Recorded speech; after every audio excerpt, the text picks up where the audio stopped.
గణేశాయ నమః. ధర్మార్థ కామ మోక్షాలు అనే చతుర్విధ పురుషార్థాల్లో పరమ పురుషార్థం మోక్షం.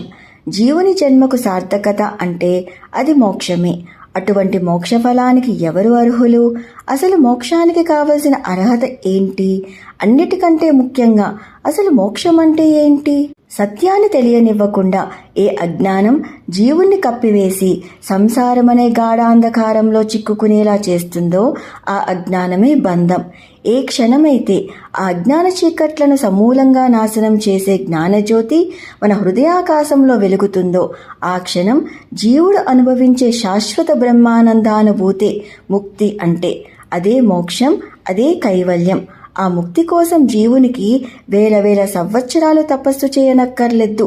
మహాయోగులకు సైతం దుర్లభమైన విష్ణు సాయుధ్యాన్ని అనన్య శరణాగతితో శ్రీహరి దివ్య చరణాలను ఆశ్రయించిన పరాభక్తులకు మాత్రం అత్యంత సులభం.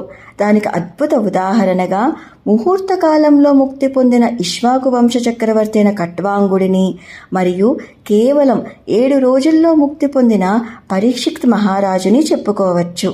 తనకింకా ముహూర్తకాల ఆయుష్య మాత్రమే మిగిలి ఉందని తెలుసుకున్న ఖట్వాంగుడు ఇహపర బంధాలను క్షణాల్లో త్యజించి దర్భాసన స్థితుడై ఏకాగ్ర చిత్తంతో అంతర్ముఖుడై తనను తాను సంపూర్ణంగా ఈశ్వరార్పణ గావించుకుని మనస్సుని శ్రీ మహావిష్ణువునందే లగ్నం చేసి ముహూర్త కాలంలోనే నిశ్చల సమాధి స్థితికి చేరుకుని శ్రీహరి అనుగ్రహంతో శాశ్వత విష్ణు సాయుధ్యాన్ని అలంకరించాడు.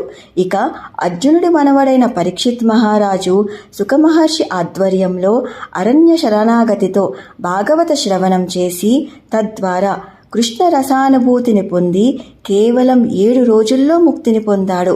భక్తికి ముక్తికి కావలసింది భగవంతునిపై అన్యదా శరణం నాస్తి త్వమేవ శరణం మమ అన్న భావం మాత్రమే.